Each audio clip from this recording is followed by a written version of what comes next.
जय हिंद दोस्तों, हॉर्टिकल्चर के एमसीक्यू सीरीज में आपका स्वागत है। आज हम लेकर आए हैं MCQs on cashew nut. MCQs on cashew nut. तो आज हम डिस्कस करेंगे काजू के अलग अलग प्रश्न जो कि विभिन्न प्रतियोगिता परीक्षा में पूछे जाते हैं, तो उनके ऊपर आज हम डिस्कस करेंगे। तो चलते हैं। सबसे पहले हमारा जो पहला क्वेश्चन है, cashew is also known as, काजू को और अन्य किस नाम से जाना जाता है? ऑप्शन ए है वंडर नट, ऑप्शन बी है gold mine of wasteland, option C है डॉलर अर्निंग क्रॉप, या ऑप्शन डी है आलोप है वो। तो काजू को अन्य किन किन नामों से जाना जाता है? तो काजू को इन सभी नामों से जाना जाता है। तो हमारा जो ऑप्शन डी है वो बिल्कुल सही है। तो काजू को किन किन नामों से जाना जाता है? तो काजू को जाना जाता है wonder nut, gold mine of wasteland, dollar earning crop. Next question है हमारा, cashew was introduce in India to, cashew को भारत में कौन से जगह से लाया गया था? ऑप्शन ए है श्रीलंका, ऑप्शन बी है ब्राजील, ऑप्शन सी है चाइना, या ऑप्शन डी है नन ऑफ दिस। तो केशू को भारत में कहाँ से लाया गया था? तो केशू को भारत में ब्राजील से लाया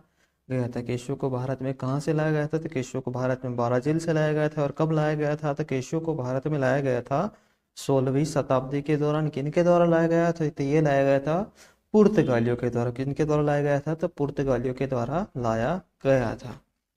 नेक्स्ट क्वेश्चन है, केशू इज नेटिव टू, काजू का उत्पत्ति स्थान कहाँ है? काजू कहाँ की उत्पत्ति कहाँ से हुई है? ऑप्शन ए है मैक्सिको, ऑप्शन बी है ब्राजील, ऑप्शन सी है इंडिया, या ऑप्शन डी है श्रीलंका। तो केशू कहाँ से उत्पत्ति हुई? केशू की उत्पत्ति, तो केशू की उत्पत्ति हुई है ब्राजील से। तो इसका जो सेंटर ऑफ ओरिजिन है या नेटिव प्लेस है वो है ब्राजील।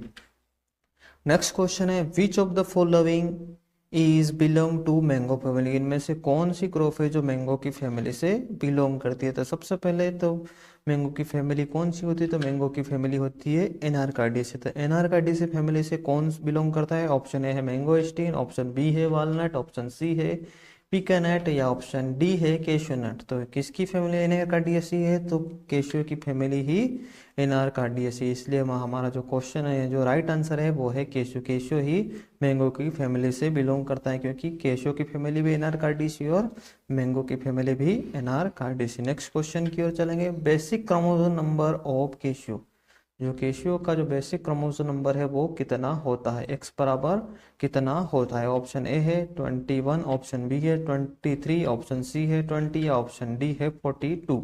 तो केशू का जो बेसिक क्रोमोसोम नंबर है वो कितना होता है? तो केशू का जो बेसिक क्रोमोसोम नंबर है एक्स बराबर वो होता है 21। और एन केशू का जो क्रोमोसोम नंबर है 2n बराबर वो कितना होता है? तो 2n बराबर वो होता है 42। 2n बराबर की बात करेंगे तो आंसर 42 आएगा, और केवल x की बात करेंगे तो आंसर आएगा हमारा 21। नेक्स्ट क्वेश्चन है, the most commercial viable technique for propagation in cashew, cashew में जो कॉमर्शियली कौन सी मेथड एडॉप्ट की जाती है प्रोपोगेशन के लिए? ऑप्शन ए है shoot tip grafting, option B है सॉफ्टवुड ग्राफ्टिंग, ऑप्शन सी है हार्डवुड कटिंग, या ऑप्शन डी है इपिकोटाइल ग्राफ्टिंग। तो जो कॉमर्शियली जो मेथड आज की कंडीशन में अडॉप्ट की जा रही है वो की जा रही है सॉफ्टवुड ग्राफ्टिंग। सॉफ्टवुड ग्राफ्टिंग आज की कंडीशन में कमर्शियली अडॉप्ट की जा रही है, जबकि जो एपिकोटाइल ग्राफ्टिंग है उसको भी यूज किया जाता है। केशू में एपिकोटाइल ग्राफ्टिंग को भी यूज किया जाता है। बाकी जो अभी जो जल्दी ज्यादा चल रही है वो चल रही है सॉफ्टवुड ग्राफ्टिंग। तो कमर्शियली जो प्रोपोगेशन होता है वो होता है सॉफ्टवुड ग्राफ्टिंग के द्वारा। नेक्स्ट क्वेश्चन आता है, cashew is rich source of vitamin, cashew में कौन सा विटामिन सबसे ज्यादा पाया जाता है? ऑप्शन ए है विटामिन ए, ऑप्शन बी है विटामिन सी, ऑप्शन डी है विटामिन डी, या ऑप्शन डी है विटामिन के। तो केशू में जो सबसे ज्यादा विटामिन पाया जाता है वो पाया जाता है विटामिन सी। केशू में विटामिन सी ज्यादा मात्रा में पाया जाता है। नेक्स्ट क्वेश्चन की ओर चलेंगे, cashew apple juice is rich source, जो केशू एप्पल का जो जूस है वो उसमें वो किससे या किससे समृद्ध होता है? ऑप्शन ए है फॉलिक एसिड, ऑप्शन बी है एस्कॉर्बिक एसिड, ऑप्शन सी है निकोटिनिक एसिड, या ऑप्शन डी है राइबोफ्लेविन। तो हमने अभी देखा था कि उसमें जो विटामिन सी सबसे ज्यादा पाया जाता है, मतलब उसमें एस्कॉर्बिक एसिड सबसे ज्यादा पाया जाता है। नेक्स्ट क्वेश्चन है, cashew kernel skin is known as, cashew kernel की जो स्किन होती है, केशू की जो कर्नल स्किन होती है उसको किस नाम से जाना जाता है? या केशू का जो खोल होता है उसको किस नाम से जाना जाता है? ऑप्शन ए है एरिल, ऑप्शन बी है इंडोकार्प, ऑप्शन सी है एक्सोकार्प, या ऑप्शन डी है टेस्ला। तो केशू का जो कर्नल स्किन है या जो केशू का जो खोल है उसको किस नाम से जाना जाता है? तो उसको जाना जाता है टेस्ला के नाम से। उसको किस नाम से जाना जाता है? तो उसको टेस्ला के नाम से जाना जाता है। वीडियो अच्छा लगा हो तो लाइक शेयर सब्सक्राइब जरूर करें, और चैनल पर नए हैं तो सब्सक्राइब करना ना भूलें।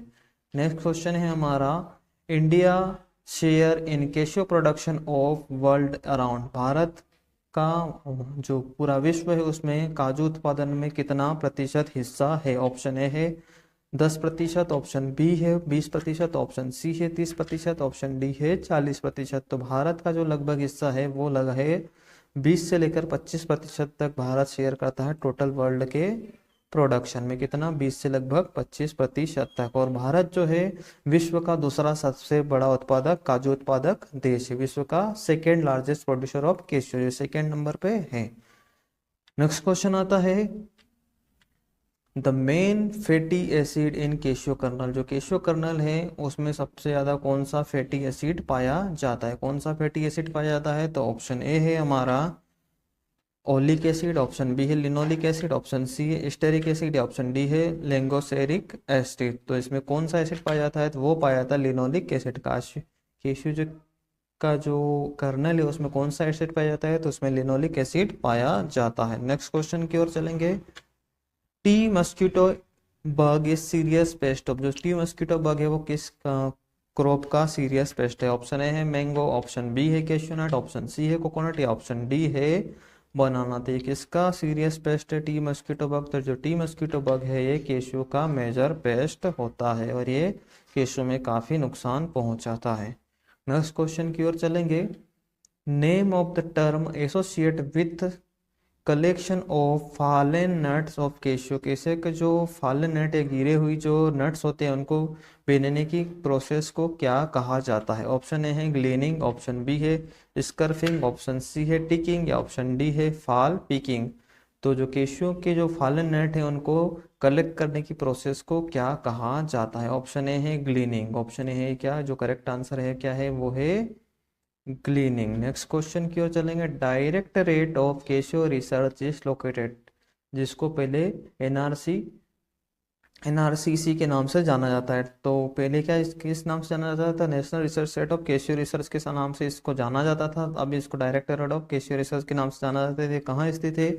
तो ऑप्शन ए है वेंगेरुला, ऑप्शन बी है कासरगोड, ऑप्शन सी है बेलानूर, या ऑप्शन डी है पुत्तूर। तो जो डायरेक्टरेट ऑफ केशू रिसर्च कहाँ लोकेटेड है? तो ये है पुत्तूर कर्नाटक में इसके लोकेटेड है। नेक्स्ट क्वेश्चन की ओर चलेंगे, which of the following crop was introduce in India as soil conservation crop.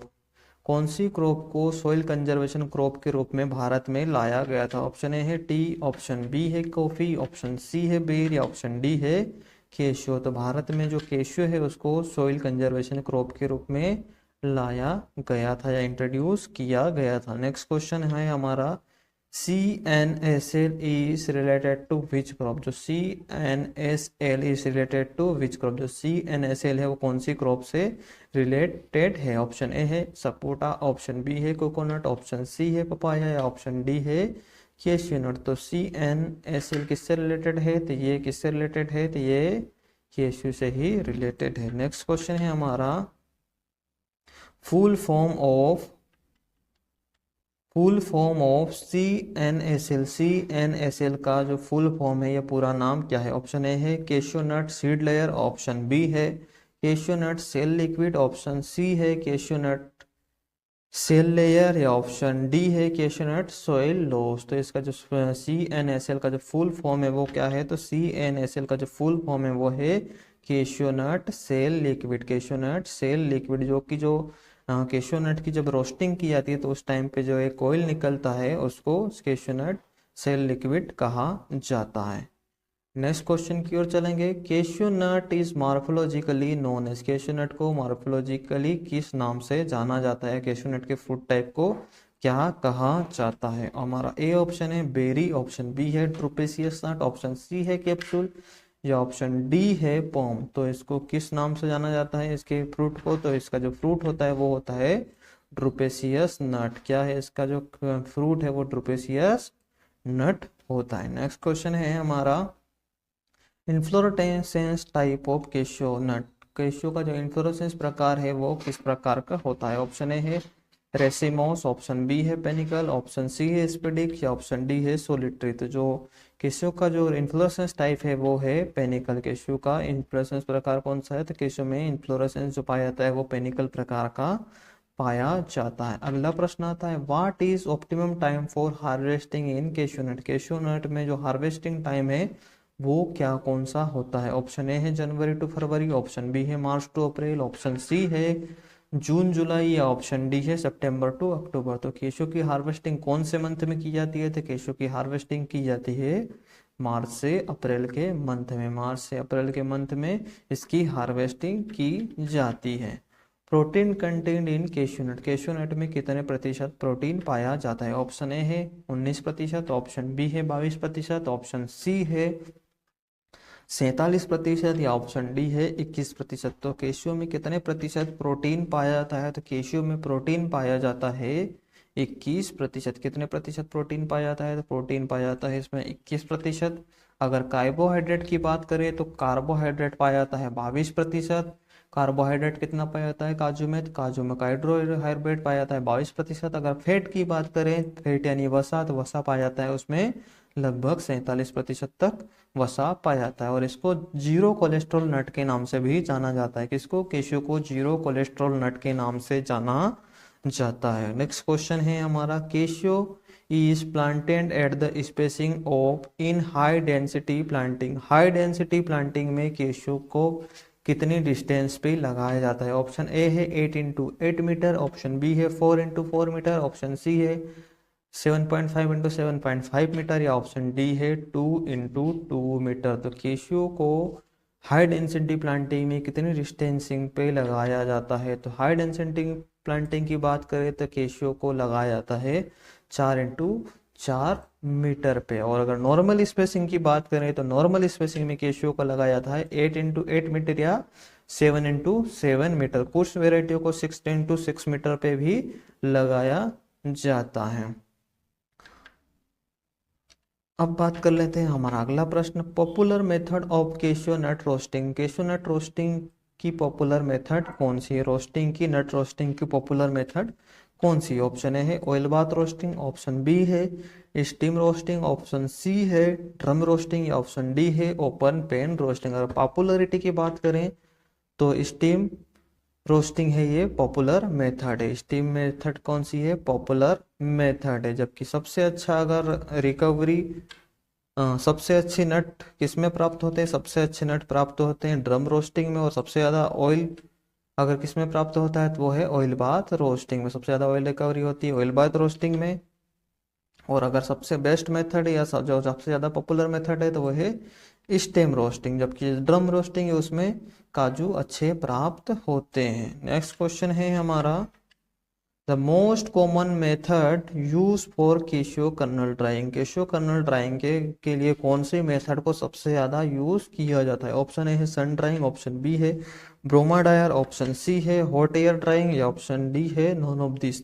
तो केशू के ड्राइंग के लिए कौन सी मेथड यूज किए थे? तो केशू ड्राइंग के लिए जो ब्रोमा ड्रायर मेथड है उसका यूज सबसे ज़्यादा किया जाता है। और ब्रोमा ड्रायर का जो टेम्परेचर रखा जाता है वो रखा जाता है लगभग 40 से 70 डिग्री सेल्सियस। 40 से 70 डिग्री सेल्सियस तक ब्रोमा ड्रायर का जो टेम्परेचर है वो रखा जाता है। अगला प्रश्न आता है, the moisture content of the dried cashew kernel. जो ड्राई केशू कर्नल है उसमें मॉइस्चर कंटेंट कितना होना चाहिए? ऑप्शन ए है 5 to 6%, ऑप्शन बी है 2 to 4%, ऑप्शन सी है 0.5 to 1% या ऑप्शन डी है 8 to 9%। तो केशू के जो ड्राई कर्नल है उसमें कितने प्रतिशत तक मॉइस्चर होना चाहिए? तो उसमें मॉइस्चर होना चाहिए वो होना चाहिए 2 से 4% तक इसमें मॉइस्चर होना चाहिए। अगर मॉइस्चर अगर 5% से ज़्यादा जाता है तो उसमें जो माइक्रोबियल कंटामिनेशन या उसमें माइक्रोबियल ग्रोथ होने के चांसेस ज़्यादा होते हैं। इसलिए मॉइस्चर कंटेंट 2 से 4 ही रखा जाता है।